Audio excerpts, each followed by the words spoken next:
The dinner rush was in full swing. Plates clattered, glasses clinked, and chatter echoed off the walls of the upscale downtown restaurant. Waiters weaved through crowded tables with trays in hand, forced smiles on their faces.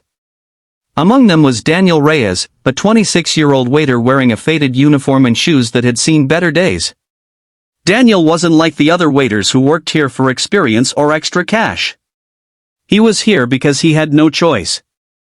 With rent due, his younger brother's school fees hanging over his head, and barely enough money to eat some nights, Daniel was barely holding it together. But that night, something happened that would change his life forever. At table 9, a group of wealthy, loud businessmen sat laughing and drinking. Daniel had served them before.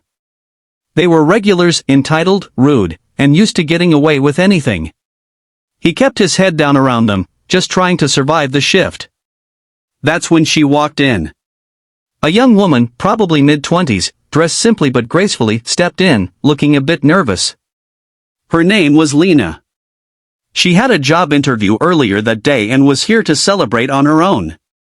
She asked to be seated quietly in a corner and ordered a modest meal. Daniel was the one who greeted her. He noticed how polite she was, how she smiled despite clearly being tired.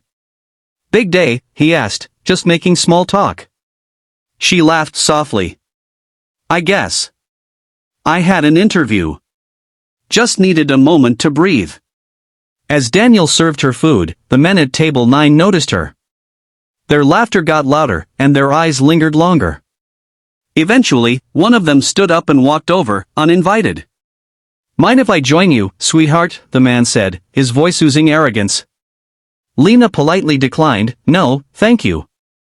I'm just trying to eat." But he didn't back off. The entire restaurant could feel the tension. "I don't think you understand," the man said louder, now trying to show off for his friends. "I'm giving you a chance most girls dream of. You should be grateful." Lena's hands trembled as she reached for her purse. "I said no. Please let me eat in peace." The laughter at table 9 erupted. Daniel was watching. His hands clenched, heart pounding. He had seen things like this before, too many times. Normally, waiters were told never to intervene.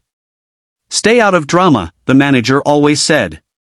"Don't lose the regulars." But Daniel had had enough. He walked up, quietly but firmly, and stepped between Lena and the man. "Sir, I'm going to have to ask you to return to your table." The man stared at Daniel, then laughed in disbelief. "You? You're just a waiter." "Yes," Daniel replied, his voice shaking but steady, "but that doesn't mean I'll let someone be harassed in front of me." The room fell silent. "You're going to get fired over this?" the man smirked. Daniel glanced at Lena, who looked both grateful and terrified. Then he looked back.